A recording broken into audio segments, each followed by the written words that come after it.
Welcome to This Commerce Life.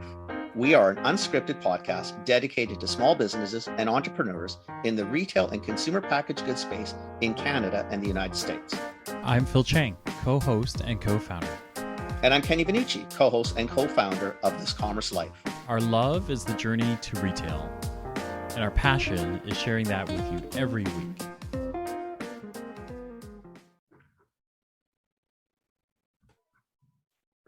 Good morning.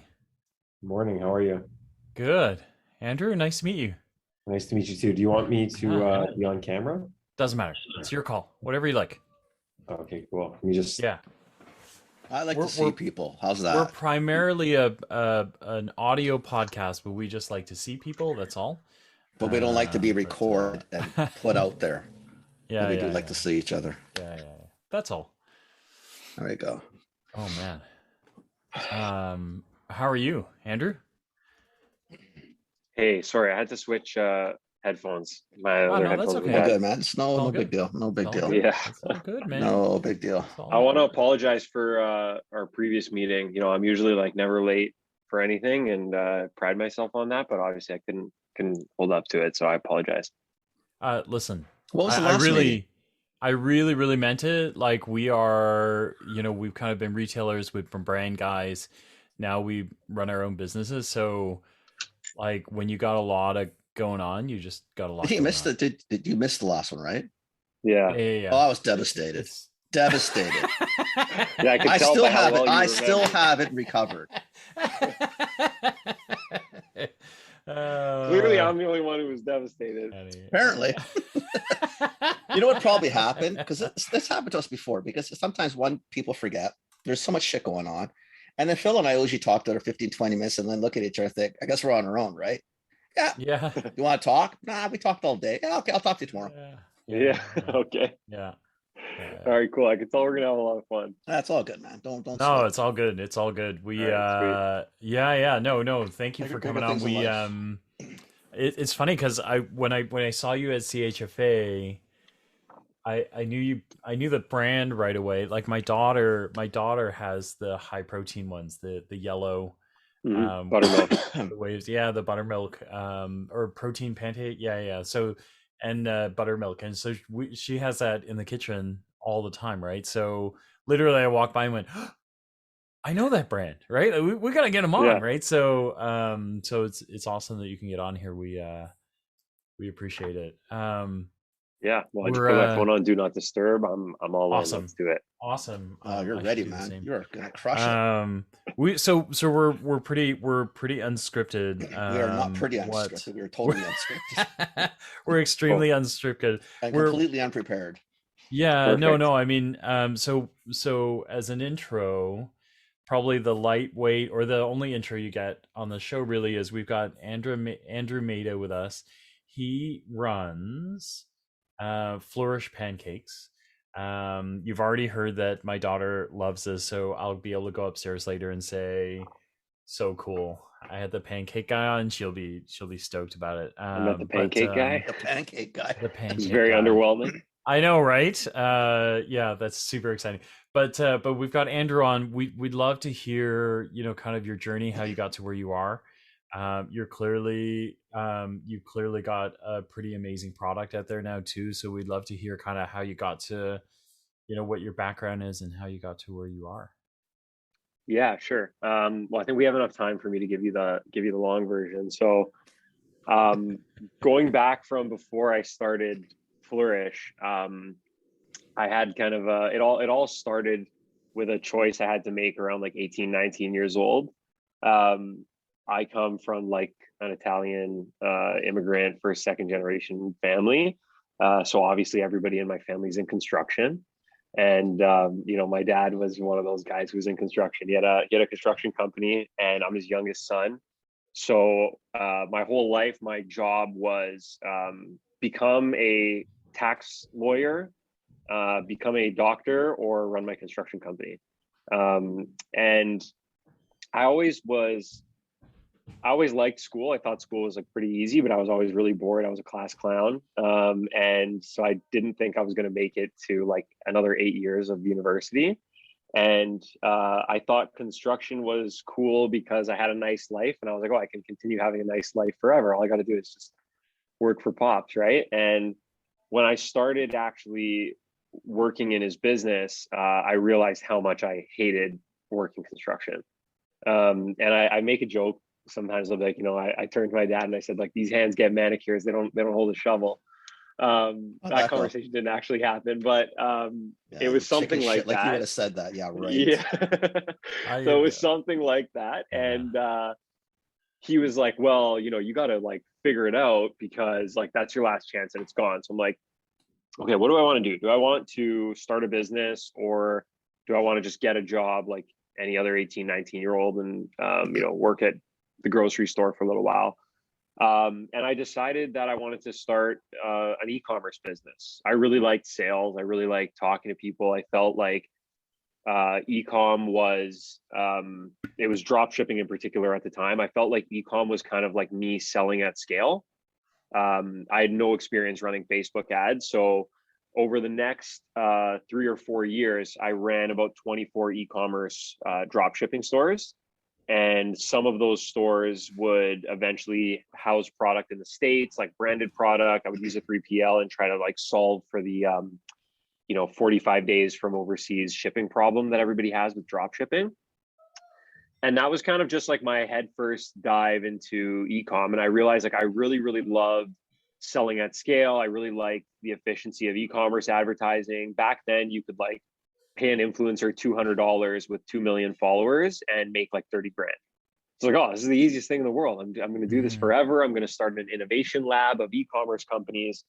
And all I was doing was being like very, people say organized chaos. It was very disorganized chaos. It was not, there was no rule of law in this lab. So I got to the point where I was super unhealthy. I was eating Flourish for about 1.5 years before I ever thought it could be a product. And I took another nosedive and said, like, you know what, I'm just going to start this business online. I didn't really have much market research. I didn't honestly know anything about food and grocery, and I had no vision of being an omni-channel business. That was May of 2018. So that's kind of where like this converges into, how'd you become the Pancake Man?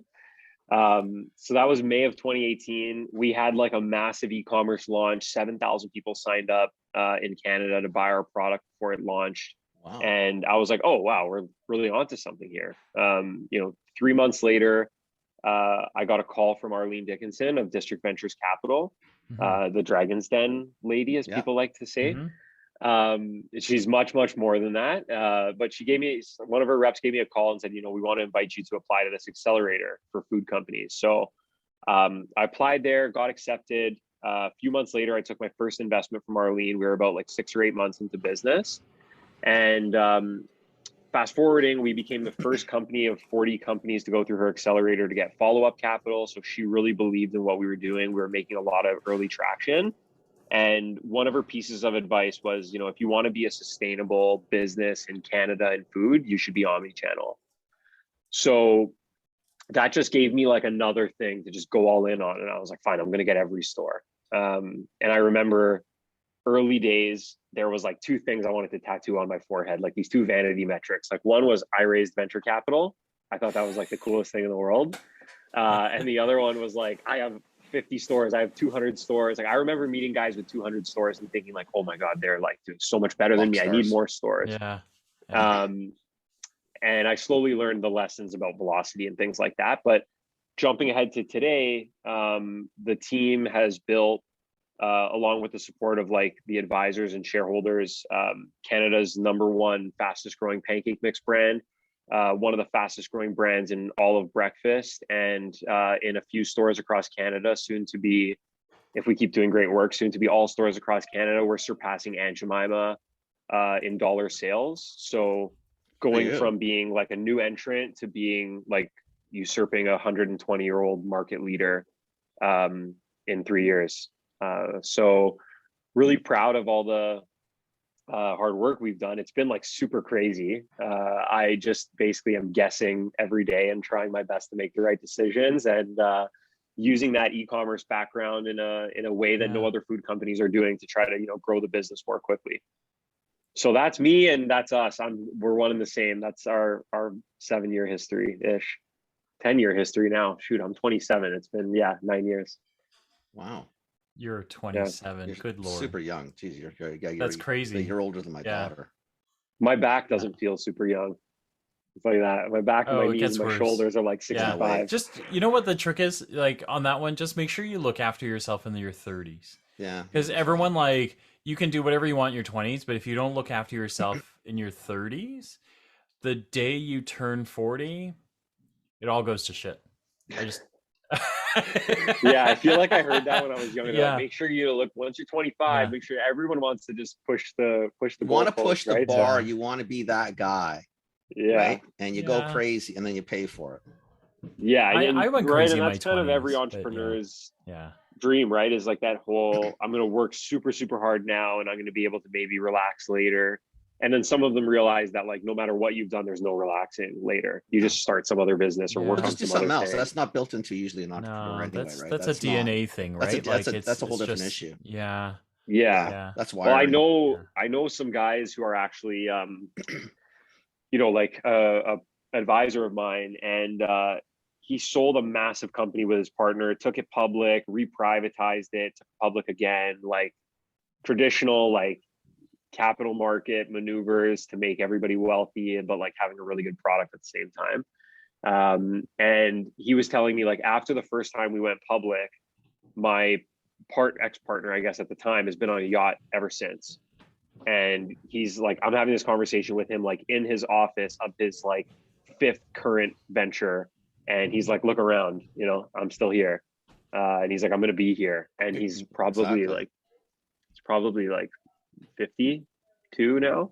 And he went public in the late 80s, early 90s. So he's been grinding for like the last 30 years. So I hope that can be me. My back lasts that long. It's your choice, right? Well, hopefully you're not doing too much lifting, like hopefully lifting a spreadsheet. Or ultralight laptop isn't going to kill you. A cup of coffee, a mouse. Just get a lighter mouse. You'll be fine. I don't picture you right now. You're not running around the warehouse moving boxes of pancake mix, so that should be okay. You'd be surprised, but I try to stay away from that stuff. Try to keep it in the gym. That's all good. That's all good. It's all good.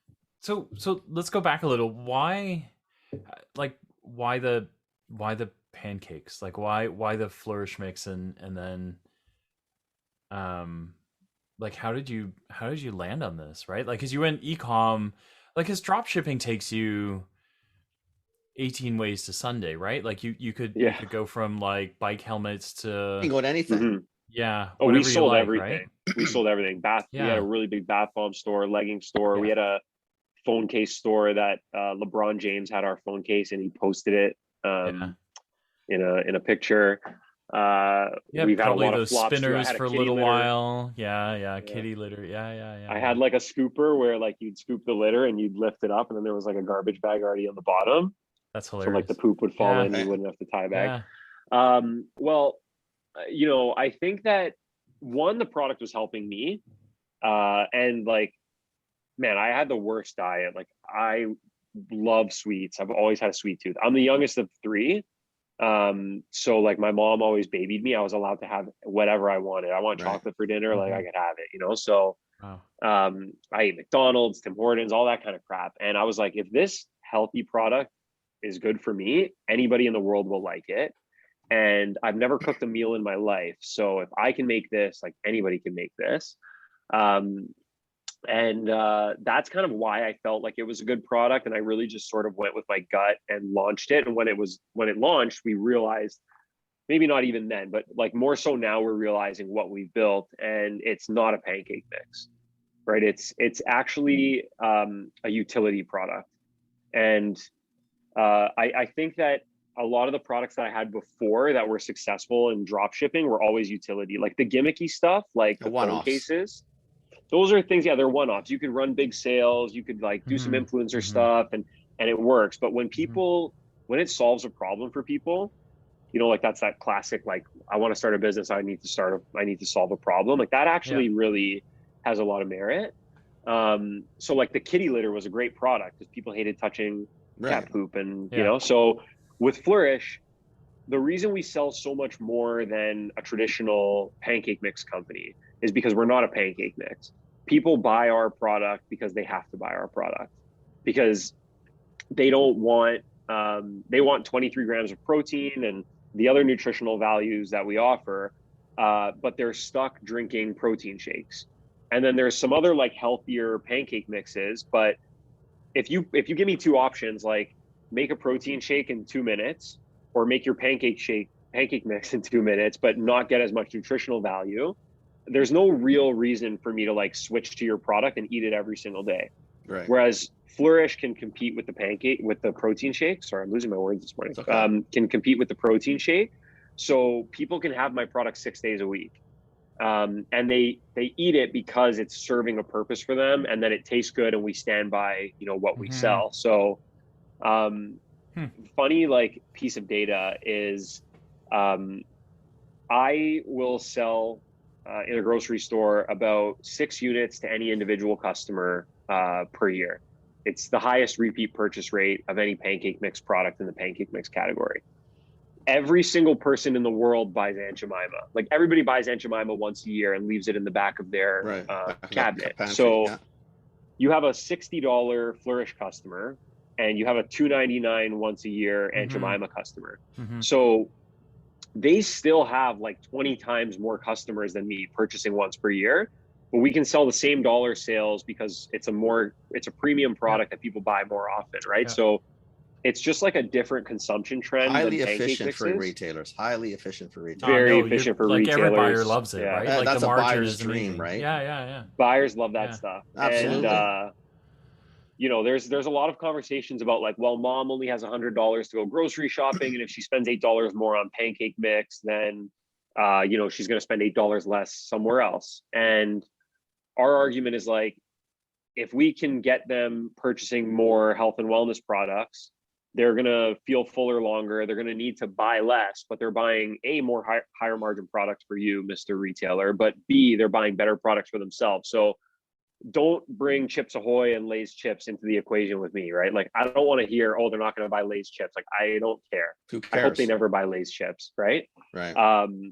And the impact has been like, obviously this is not just Flourish. I don't want to take credit for anything the health and wellness industry has done, but like these brands collectively all together have gotten people to be comfortable spending more money, which is why retailers are putting up record profits and you know, selling more higher margin products, but also like getting people to make healthier choices in their life, right? And I think it's like a collective effort of everyone in CPG, and that makes everyone like super nice. This is a really, really nice industry. I can call any food company and they'll always help. You can be on any podcast, say whatever you want. You don't have to feel like there's something proprietary, right? Because we're all on the same mission. We talked about this on Tuesday with another person. You're not scrapping for 0.1 share point. Or there's so much room out there, right? And we much room. We did a podcast on Tuesday, I think, with someone in the natural space, and they were saying they can't believe how nice the industry is, and because of these things, that you could talk to another breakfast alternative play, and nobody will care. You'll share information. You might not share trade secrets. Like, you know, not that silly, but it's not a big deal. Don't do this, and here's why I did it, and it went sideways. You should try something. Like, people are willing to help. Like, they don't want you to fail. Well, the only risks that we really have is private label and the big CPG guys, right? So if you look at a grocery store shelf, well, private labels actually could be pretty dangerous. But if you look at a Loblaws shelf, there's going to be like 8 different types of pancake mix across like 8 feet and 3 aisles or like 3 rows. So even if another breakfast item gets in there, like, I'm still getting my space, and we're collectively beating up on Aunt Jemima. And if I help like a healthy peanut butter, right? The odds are that if you're going into Loblaws and buying a healthy peanut butter, you're probably not putting it on top of Aunt Jemima. You're probably going to put it on top of Flourish, right? Or like some other organic apple, or like whatever the heck people put peanut butter on. I don't want to go there. But so it kind of just like all helps the space grow. We're all collectively growing the category. Whereas, like, you know, with private label, those guys sometimes, those are usually the guys you got to watch out for. Like, you know, they don't really maintain price power. Make you happy. your velocity isn't going to make you a private label at this point. If you're doing, let's say 20 to 1, like Aunt Jemima is 20 units for every one of yours, and that's, you know, for that type of idea over the year, like, you know what I mean, you're doing 60 to $3. Yeah. There's no velocity to do private label. You're in a nice spot. Now you might get someone who comes in and knocks you off with a brand or something like that, Yeah. and at least stays up in your retail. Because that's really private label. What you worry about is, because if they were smart, they would come with a private label at, if you're $10, they would come out at $9. But most retailers aren't that bright. They'll come out at $6, which makes it, you know, you're thinking, seriously, you don't need to be that total low. margin compression. Yeah, there's no sense to it. You just killed it. Yeah. I mean, all the penny profit left, all the margin left, etc. Anyway, when you started, like, we pay, right? We pay in marketing to build those categories. Like, I'm trying to build, for sure, pancake mix the same way that like Partake Brewing is trying to build, you know, non-alc beer. 100%. And then private label comes in and they're like, well, thanks, this is all ours now. They don't care, right? But they don't care, right? They don't care. But luckily, thanks for building the category. Luckily, a lot of people don't move into it. Like, if that was, you know, think about it. If that was the end all be all you would have is Walmarts and superstores in the country, and all you'd have is private label. So quite frankly, not all of us want to buy. Like, I buy private label products, but there's certain things I'm not. There's categories that, no, I'm buying the brand because whatever reasons I have. I don't need to have any reasons. It's how I buy. Do you know what I mean? And a lot of people do that. And then there's others who will buy strictly private label, and you're not going to win that one anyway, so it's not going to matter. They probably never buy your product even in the first place. I think some retailers, to be honest, do like a pretty, like, everyone wants to go private label right now. If you look through like a Longo's store, there's a lot more private label. Like, everyone loves that, like, protection Trader for your Joe's brand, your name, right? model. Yeah, but I think Loblaws actually does a really, really good job, like, growing category and staying away from like the growth. And they have so much data, right? Like, it's so insane when you talk to them, and they just know like absolutely everything. So I feel like they always make the right choices, but there's some other places where, like, it could be a little questionable when they ask you to make private label after you've been on the shelf for like 6 months and you're growing. And it's like, okay, I see, if I say no now, I see where this is going to come up again in 6 months, and it doesn't feel sustainable for the brand, right? It's not sustainable for them either. Don't worry about it. They make the private label, it dies within 6 months. They got to burn all the packaging, and then they phone you again and put you back on the shelf. But then they want the listing fee again. They're like, hey, by the way, that's Canadian retail. That's Canadian retail. That you can't avoid. Yeah, I wish we got away from that. I wish we could get away from that. No, that's way too much revenue. Ain't gonna happen. Yeah, exactly. So let me back it up again. So when you started this, you weren't in retail when you had all your 3PL cool businesses. You decided one day, hey, I'm going to do this because this is really cool. Strictly an online play at that time. For how long? Couple years? So we were online from, a really short period of time. We were online from May 2018 until I'd say about February 2019. That's when I started the accelerator program at Arlene. I was flying out to Calgary, and we got a store called Nature's Emporium was our first store. Yeah. Then we got Longo's shortly after. And this is how much I didn't know like about retail. I went into the buyer meeting, and Longo's was like, sure, we'd like to carry your product. Do you do DSD? Yeah. And I was like, what? And the buyer just kept saying the acronym back to me, but not explaining what the acronym was. And she was like, DSD. And I was like, well, listen, if you're in front of a buyer, I'm assuming you know what DSD is. How do you not know DSD? Are you DC or DSD? Which one? I didn't know. That's what she was. She's like, DC or DSD. And I was like, stop. Like, if you say it louder, I'm not. And are you going through a distributor, or what are you doing? Are you going to, like, how are you doing this? And she was like, okay, call me back when you get a distributor. And I was like, a distributor? And she was like, yeah, call me back when you get one. So I remember going back in March to Arlene's program. Funny. I was like, guys, I need like a DSD and a distributor. And they were like, Andrew, just keep doing your e-com stuff. We're going to get you there, right? It's You're like funny. But it's a learning process, amazing. I think, for every entrepreneur. And people are, like, get scared to not have all the answers. And it's 4 years later, and I think I have a lot of answers, and I still think I don't have a ton of answers for everything that I haven't seen yet, right? So it's like, good thing about my current investors and like partners and even the retailers is like, they know that I'm not going to know everything, and they kind of like let me stumble without letting me fall. And I think that's important. Like, entrepreneurs don't really get that enough, and especially from themselves, right? They're pressuring themselves so much to like make the right decision all the time. And I tell people every day, like, our product's a huge crutch for us. If we didn't have such a good product, we make so many mistakes that like we would be dead by now. But our product, thank God, is amazing and people love it. So that becomes our crutch, right? And we'll slowly but surely we'll figure it out. Yeah, and whatever. It's the right base to start from, right? Like Exactly. you've got a wonderful product. It tastes Yeah. amazing. People love it. Like that's you can't replace that, right? Like if you had amazing service and a shitty product, you know, Yeah. you're back to drop shipping again, right? Like well, that's just it, right? you know, That's exactly what And that won't dropshipping last either, was, so it right? doesn't really matter. So, yeah. so, Correct. so were you actually selling online? Was it viable as an online? Yeah, it was. You know, we weren't at 7 figures in sales, but we were like 6 figures in sales right away. I just from find it online. interesting because it's not. I mean, I'm assuming you didn't like have a breadth of product. You had maybe a couple flavors. I had of a my mix. 3 SKUs: buttermilk, vanilla, and You know, chocolate. so I'm not running and- around the internet shopping in 77 different locations, buying a pancake mix here, then buying a juice there. Like, I mean, you know what I mean? It's not, you know, grocery Well- shop. I mean, grocery shop, you go to one place, 2 places. Do you know what I mean? It seems That's a funny that really, it would really good work. point. That's a really good point. And I have my first pitch from District Ventures Demo Day, which is like at the end of the accelerator. They bring all these investors and you pitch. And I have it on video. And I'm like, I'm selling grocery online. And I remember like looking out into the crowd and people being like, what? And I was like, yeah, they're going to come to my site. Obviously the pitch didn't sound like this. I'm like, they're going to come to my site. They're going to buy a pancake mix. They're going to go to the grocery store and buy whatever else they need. And like all the questions that I had to field after talking about all our success, and they were like, why are people going to come to your site and buy a pancake mix and then go to Loblaws or Metro and buy the rest of their shop, right?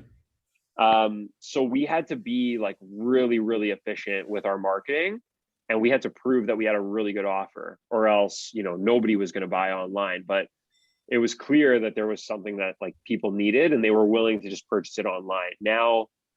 Now I think we more so have, we still have a strong online presence and we make online sales, but like wholesale outpaces e-commerce so quickly. Like you get a Costco order or Yeah, Loblaws it's order, huge. Walmart order, it's like a year's worth of e-com. So it's a smaller portion of our business now, but it's still the same thesis. Like educate, awareness, consideration, and trial happen online. And then like long-term value and repeat purchase happen in the grocery store, right? And that's good for grocers. It's good for me. good for if I can everybody. educate people where it is, right? Sure. So Yeah. that's kind of how we model our business. And we still, I say like wholesale is the train and e-com is the engine, right? It's a small part of a big piece, but it keeps everything going forward. Right. That's exactly so. That's good though. That's so what you you're know, logic. That's the way to think of it. That's how You'd be surprised how most people ran think about it. into. Yeah, it's surprising. Like so we had Jeff Smith on who runs Rise Market, and and we ordered it through Rise Market, right? So my daughter and I got it, really loved it, and then like we go back to Longo's and get it now. Do you know what I mean? Like so Exactly. It's exactly the way you describe it. Is I don't think I would have tried it off the shelf. One, because I don't like, otherwise I'd make it from scratch and I wouldn't buy Aunt Jemima. I don't have that stuff in my house, but you know, I wouldn't have, do you know what I mean? Like, so I never would have picked it up otherwise, but the feature was interesting to us. So we tried it online and then. But the online part is the fun part, right? I mean, yeah. I'll buy a lot It's of the stuff online, discovery. but I'm Yeah. just so Yeah, very yeah, clear. yeah. When I grocery shop, I am not sitting down for 4 hours going to 70 sites doing a transaction at a time. No. I'm going down the street Yeah. to the grocer or Costco because it's easy. Now I'll buy the shit that I saw online. Right. I'm looking for that. But yeah, to your point, I mean, If it's not there, too it's bad. not It's not logical. near me. Yeah. I mean, enough, but you know, if you're not in an online grocer and I can buy a breadth of product, that's a different world too. But Yeah, it's just and I seems think, it's like- funny, right? One item, you got 3 items in a small segment Yeah. of breakfast, you know, which is Yeah. already, you know what I mean? Like you're niching out pretty fast, and yet you still did it, which is fantastic. I mean, that's awesome. So Kenny, if I would have called you in May 2018 and asked you to invest, I'm guessing you would have said no. I would have told you, say, listen, if you want to do this and get it going, that's great. But until you get into retail on this type of commodity, yeah, I'm not doing this with you. Now, I might have invested because I like you, right? That's You how would have I done, got most of them. But I'm telling you right now, it wouldn't have been because you got 3 SKUs of pancake mix online. And I don't give a shit what it's made from at that point.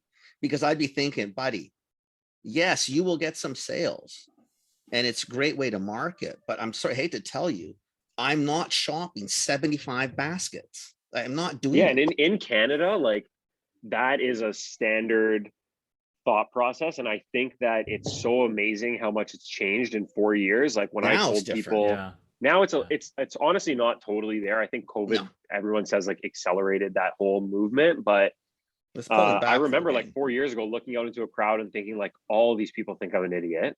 And I remember like going back to my computer and opening my Shopify and being like, oh, you can't be that wrong, you know? So No, I you've obviously stuck got with it. And something. Arlene had the vision too, like Yeah. her and her team believed, so which was nice. Because Arlene probably thought the other way. It's probably more of a marketing side. It's just good. No, but- It's a good, smart way to market. But I think the part Yeah, and the that's- stores you can add on, Sorry, Phil. right? Like the stores are. Okay. Sorry, Phil, go ahead. No, go ahead. Finish. Yeah, no, I was just saying like the stores can come later, but like e-commerce, I can be fast, I can iterate, Absolutely, I you can can find, go now. right? Let's go. So it doesn't need to be a $200 million portion of the business, but I think like it's something that a lot of food companies think is unimportant because it's not going to be an 80% gain for them, but it's like the gains across the P&L, like whatever you bring in from e-com plus how it affects the other portions of your business, I think are immeasurable. But I think that's just logical in the sense that if you ask the traditional CPG, is grocery, it typically isn't 100% of the business either. They're excited to get that 4% convenience. Mm-hmm. It's the same argument. It's just not a bricks and mortar. It's still, It's not pretty, yeah. It's a 4 or 5, 10, 50, I don't care what the percentage is. It's the same logic. You're not going to put it all into one bucket. You spread it out a little bit and you don't know how big it's going to be.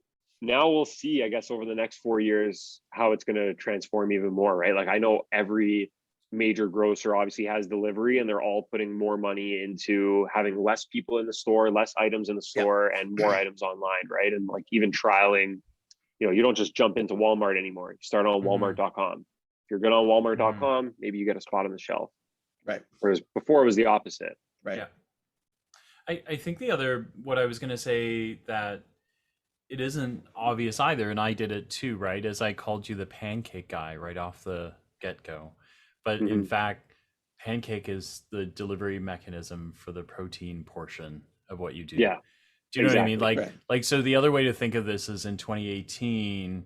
I'm the protein Like man. in 2018, if you said I have a specialized nutritional segment that I'm marketing to, no one would blink twice if you sold the that format online. just happens to be Like keto was already growing online, and like keto was, you know, kind of almost in full swing in 2018 online. right. Do you know what I mean? Like, and so like selling, I can see in 2018 you going, listen, I'm going to sell pancakes online, and people going, why don't you just sell milk online? It's like, isn't that the same thing? Like, you know, like why isn't Aunt Jemima selling online, right? And you kind of go, but that's not what I am, right? What I am is I'm you got to think of it the other way around almost. Like, so I think like in Arlene, she probably looked at it and went, no, wait, it's not this. It's, if I look at it this way, I got it, right? Like it's actually, she knew what protein. I was before I knew. Yeah. See, I've never seen your product. So all I'm hearing is it's a pancake mix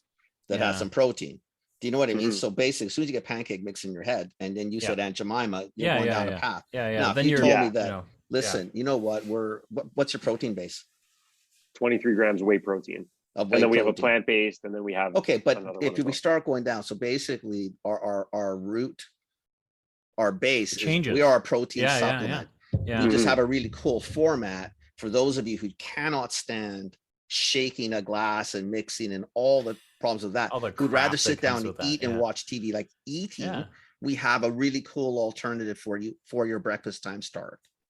That's we have this marketing, like we have some of our catchphrases like "eat your food, dude," and it's like a guy exploding a blender in his face versus like a happy guy, and he's like eating pancakes. Like a stack of pancakes, man. Well, you know, a stack of pancakes versus a shake. Like in my world, I would rather eat the pancakes. What are you talking like about? you put, you know, you'd rather eat. Yeah, you'd rather absolutely. eat Well, plus I'm Italian right? too. I don't like to sit there drink. There's certain things we drink. I ain't gonna sit there and drink a shake bullshit like that. Who does that? Yeah, your stomach, like you're not actually eating. No, I don't feel like I did anything. And you're all like watery. Exactly. Yeah. So yeah, it's just that these products, we had to try to like sneak our way into where we are now, because these products existed in a very I'm gonna say like industrial masculine form. Like there's a brand sure. called like, I'm just gonna make this up, like Get Big Quick pancake mix, Right. you know, like there. So we It's didn't got want to say like we're a wrestler protein dude, supplement. black background. not- Yeah, like you black, crush yellow, these red, pancakes. and like protein. This, like, There's like there's 8 guys in the country that'll resonate to. yeah, and we're trying to be like, how can we get mom to make a breakfast for her son or her daughter or herself that like everyone can collectively enjoy?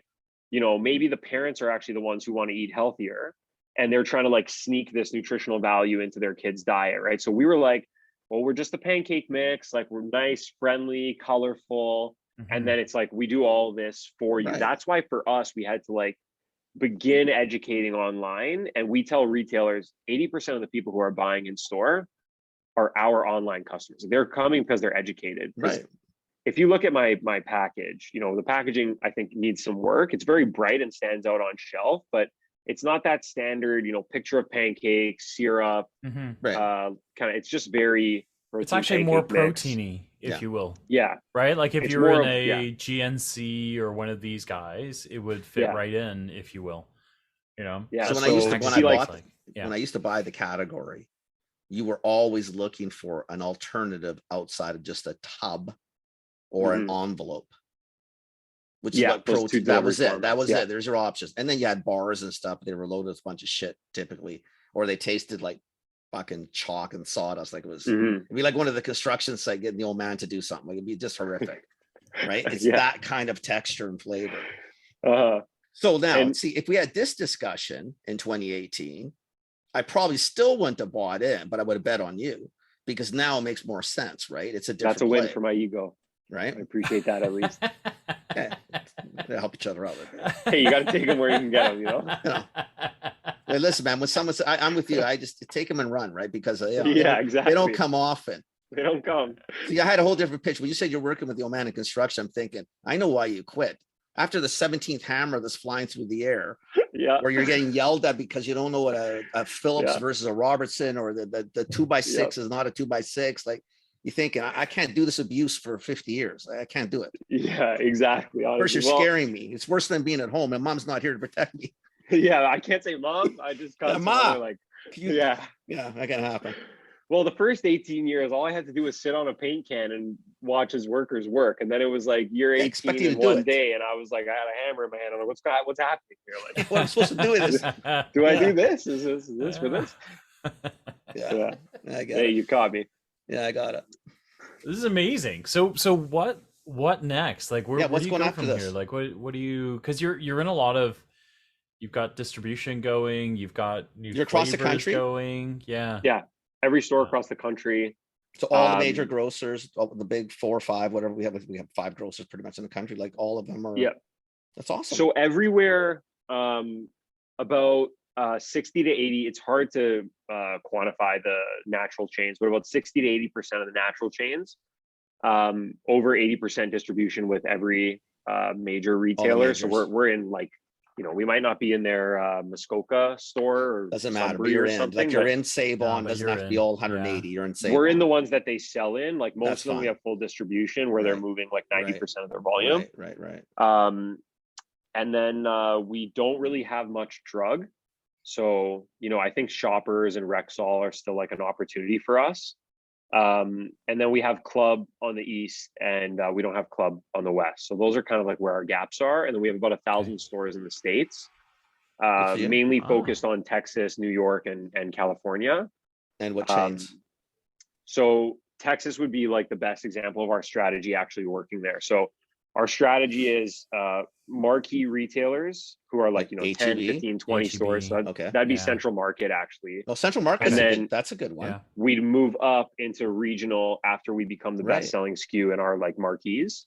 Good for you. So we've spent a year grooming Bristol Farms in California, like Central Market and the like in Texas, Gristedes and the like in New York, and then subs would be like Illinois markets, places like that. And then now it's actually starting to work because we're moving into HEB. We actually just launched last week in HEB That's because we had awesome. That's a such great success chain. in Central Market. Good. Looking at, speaking with like King's Balducci's and the bigger chains in the Northeast. And then California is still a nut we got to crack. We're still like middle of the pack in Bristol Farms. We just got to keep on using the strategy that we know that works and bubble up to the top. So give me another day or so. Good for you. Seriously, that's awesome. Is there any? We're very methodical. Like we're trying to do everything step by step and also move fast at the same time. So it's like we're a weird mix between, the guys who raise 100 million and like do a Super Bowl ad with like $2 million in revenue and 100 million in their bank account. And a mix between like, someone who's been doing it for 30 years, bootstrapping the entire time. I feel like we're kind of balanced and could probably be a little bit more reckless, but we prefer the conservative strategic approach that we know that works. The way you're doing it, I think, is probably the smarter way to do it. You just take the wins, right? But you learn along the way, right? Grocery is not fun. It's a tough gig. Grocery is not fun. No, you're right. It's a tough gig. It's a tough gig. I can't believe how many startups I've seen. Like I remember 4 years ago, and like my network probably just wasn't as good, but I remember thinking like, man, it's me and 10 other kids across Canada that are my age starting brands. And now it's 4 years later, and I feel like hundreds, so many people are getting into, so many new e-commerce, grocery startups right now. And in the States, there's thousands a year, and only like 20 or 30 actually make it past $5 million in sales. So it's like super competitive. We're all talking to the same buyers. We're all trying to call the same co-packers. We're all calling the same ingredient suppliers, telling them that we're going to buy so much product. And you all have the best product. And we all have an amazing plant-based, gluten-free, oxygen-free product with all the certifications, So it's a really, really competitive space. And we give tech a run for their money, I think. The tech guys think they're so cool, but I think grocery gives tech a run for its money. It's tough space. He's more techie than me, but even like he loves CPG too. He loves, especially food now, because we're going to drag him more into the food world. Food CPG in a natural space is a hoot. Tech was fun, but it's the startup part that I love, right? And so now that CPG and that we're in this world, it's fun. It's fantastic to see. The people are good. The people are amazing. The journeys are remarkable. The stories are cool. The stories are really cool. I like it. Yeah. Wow, this is amazing. I think it's more. I think you're. I shouldn't say this. I don't know enough about tech, but I feel like it's whoever has the most cash wins sometimes kind of space. And I think that's something that's incredible about CPG is like the actual consumer really, really, really cares about the product, and it has like a deeply rooted positive impact on their life. It can become hard to displace them. Yep. And you know how it is with like, think about like a CRM or something. Like there's HubSpot, then there's Monday, then there's Slack, and then there's like, and it's like there could be 50 like unicorn level startups in this space, but it's like nobody really has an impact. You sell me a cheaper version of Slack, I move my whole team to Slack, and now I'm talking on Slack, or I'm talking on whatever else the new platform is. Yeah. But with food, like in the middle of the pandemic, I remember the buyer calling me and saying like, I have a really weird statistic for you. Normally in the breakfast category, it's like a 20% switchability rate. So like if Kraft is not in stock, most people are going to switch over to 80% of the people are going to switch to Jif peanut butter. So 20% loyalty. And he's like, Flourish and like XYZ other health food brands that we have in breakfast are the opposite. If there was no Flourish in stock in the pandemic, only 20% of people would try something new. And it's like, this is food. You kind of need it to live and do all the things you do in your day, right? You don't need Slack, but you need your food, and people are willing to forego something and wait and not even buy something else, right? So it's like, I think that it goes deeper than people give themselves credit for, right? I agree with you. I think with tech, there are parts in there too that, like, it's not easy, but it's not hard to get someone to sign up and try new software, right? Yeah. And then the difference between like even LinkedIn, right? Like you have like all these millions of users, but when you look at the active user base, there's like 20%, right? Yeah. But that dynamic between those two numbers allows them to raise kind of a shit ton of cash, right? Because you're kind of like, am I the one that's going to close the gap between 20% usage to 40, 50? Mhm. Do you really want to play that? In your case, it's like, guys, I made this wicked product and people actually eat it. Like, this isn't like people Yeah. said, I love it, and I'm just going to hit a button that says I love it, and then you never know Sign if they up, actually Yeah, eat when it. you commit to People are ingesting, actually eating it, and it's a they're different tasting world. it, and they're coming back to buy it. It's like a different whole world. different ball game, right? To me, like, yeah, Can I yeah, plug another podcast with a quote? yeah, of course. Sure. Okay. You guys can bleep it out. So I listened to this other podcast called My Yeah. First Million. Okay. And one of the hosts named Sean Purry, he's deep in like tech and entertainment software and stuff like that. And he says that one of the metrics that they would use, I think when he was at Twitch, was called time to fun, right? So you open Instagram, it's probably milliseconds. How many milliseconds until you're having fun? That's why like your feed is optimized for you to see like your favorite people's stories, your favorite posts. Yeah. But then you look at TikTok and it's like time to fun is like immediate, and I'm like swiping, there's no borders anywhere. I'm like a full screen ingestible experience. Yeah. And I think about that a lot in this business. Like, how can I bring time to fun down? And it's really, really, really hard to make something super sticky in food because the time to fun is so long. Like, I see this ad, I got to get off my ass, I got to go to the grocery store, I got to spend $300 on all this other stuff to buy $10 of something that I've never tried before. Right. And I got to bring it home, find a day to make it, maybe a week later, mess it up, try it. Like, the time to fun compared to like half a second is like half a year, eternity. right? It's really hard. So yeah.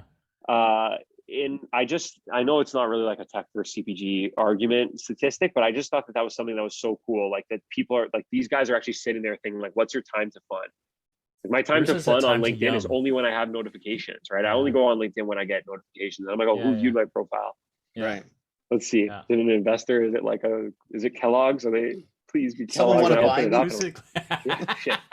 Shoot, not Kellogg's. That's funny. I get another notification. It's like, so they're optimizing for this stuff, right? And it's like, we have to optimize for like a longer term experience. And we know today that like, that's really hard for people. Right. Like, long-term delayed gratification, like, eat this and be healthy in 5 years from now. People are like, oh fuck, please.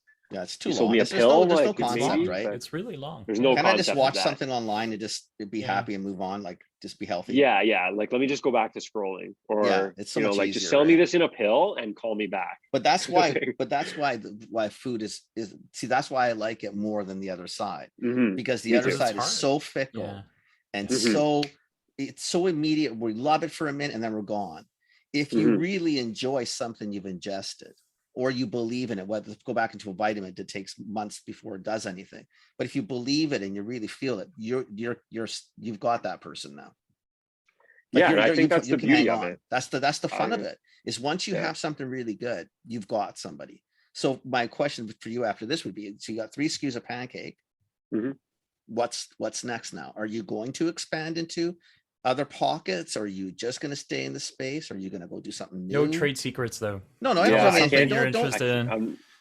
So I don't need specifics. Are you thinking of expanding?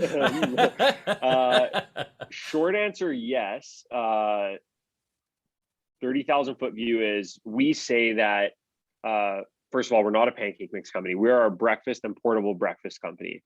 The reason I say portable breakfast and not snacking is because the same way that we've turned pancakes into a meal replacement is what we want to do with snacks, right? Like, your protein bar or any of those types of things, those are not like full meals that you can take out the door. No. You'll notice that if you look at the back of our label, we don't just have protein. We put in omega-3s. Like, we go out of our way to make this like a wholesome breakfast. Perfect. And I also don't say a baking mix company, because I don't necessarily think that we're focused on, cake mixes and like beating up on Betty Crocker. We're interested, our pillars are basically nostalgic, tasty, nutritious, culturally relevant, and digitally native. So if we can be a breakfast and portable breakfast company with those those pillars, you could probably make a few guesses at what types of products we're heading at, and you just know that we're gonna, try to reinvent the wheel in breakfast and portable breakfast. I like the portable. I like a Pop-Tart kind of idea, or if you already had these made and I could just toast them at the office, that'd be pretty cool too. Yeah, like If you stuff haven't you thought could of that, take just- out, but it's still super healthy for you, and it could be a protein shake. Well, if you're going I'm nostalgia, trying you're to- going down those sides, right? I mean, that's the fun of it, right? Well, I can't confirm or deny. I'm not saying anything. I'm just, and if you haven't, that's just another thought. Just go where you want to go. Yeah, Kenny will send you an email with his address. You can send him all the prototypes for the for the not launching thing, and then you For the not Pop-Tart, not a Pop-Tart. Who said Pop-Tart? No, it's actually I'd actually say like we obviously have thought of Pop-Tarts. Our next product's definitely not a Pop-Tart, but like that realm of products, like when I was younger, those things still mean a lot to me today, and I know that I can't eat them, right? So I think Magic Spoon has done a really great job of showing the space like what's possible, even in the face of competitors coming in. Like there's a bunch of these healthy cereals now, and everybody I know that's at breakfast is like, yeah, dude, we're launching a cereal. So that, like, taking Fruit Loops that I loved, I think, and then making it for me as an adult is really interesting, because half of the marketing is already done for me. It's not Fruit Loops because of this, but it's Fruit Loops for every other reason. It looks like Fruit Loops, tastes like Fruit Loops, but it's not Fruit Loops. And who didn't like Fruit Loops when they were little? Right. So again, we're not doing cereal, but I think like that's like a really, really cool, innovative thing. And just like what pancakes do is like mom can eat it, kids can eat it. I think those products are really the future, right? Like nostalgic, digitally native, culturally relevant. I think so. Adulting, nutritious products. I agree. Yeah. So that's where we'll be at. So when you launch, you need to come back to the show. Yeah. You definitely. Yeah, well, we're not too far off. Well, let us know. Let us know. Okay. So it'll be soon. Definitely let us know. We'll probably see it at CHFA anyway. So yeah. So I'll see you guys at CHFA for sure. I'll be in the Propel aisle. They're my broker. Yeah. We won't have a new product at CHFA. We might be sampling a new product at CHFA though, to select friends. Cool. So definitely come by and ask for that. But by the end of the year, secret handshake we need to give or something. So that but it's too long for me to teach you on the show. It's 36 moves. I'm playing the Italian part. I'm just going to play the Italian part. I'm coming. That's it. Sure. Yeah. I invited you. My door is not locked. So walk right in. Whatever. Got a handshake. Whatever. Okay. Stupid handshake. Matter with you. No. And we'll just say Phil's with us. Let's go. Yeah. Exactly. It's gonna be like, Phil's Italian too. Bring Phil in. No, but you guys are welcome. Definitely come try the new stuff. It's really, really exciting. Yeah. And find us on shelves, find us online, and I'd love to be back. This was a really fun. I really enjoyed that. Yeah, really cool. No, really, thank you. You're a nice young man. You got a lot of cool ideas. You got a nice energy too. Yeah. Thanks. I appreciate being called young. That's going to be. But you're 27, dude. Hey man, I'm telling you. You know what? My daughter. My nonna lived to be 101. Okay, after she turned like 40, which obviously I wasn't born. Right. Nobody knew her age. She never had a birthday. She never told anybody her age. We found out she was 101 after she died. We were like, maybe she's 90. She's between 85 and 100. We don't know exactly. Yeah, and like she was actually older than my nonno, which like grandfather, which is like a strange thing for back then in like 1918 or whenever they were born. Yeah. That's so we were like, whoa, like she always cared about that stuff. She always had her hair dyed. Like I've never seen my nonna with white hair, even when she was 100, telling us she was 75, So it's I want to be the same way. I want to act young. I want to feel young. And that's why I'm trying to eat the right stuff and work out and just a not lift. Maybe I need to. So maybe I should bleep out your age. Because otherwise, this is a reference point, right? Like, so we'll just, boop, I'm boop. I love the fact. Yeah, my kids will find this one day. And they'll be like, I love the fact that Phil actually thinks someday someone's going to go back and find this to do an age map.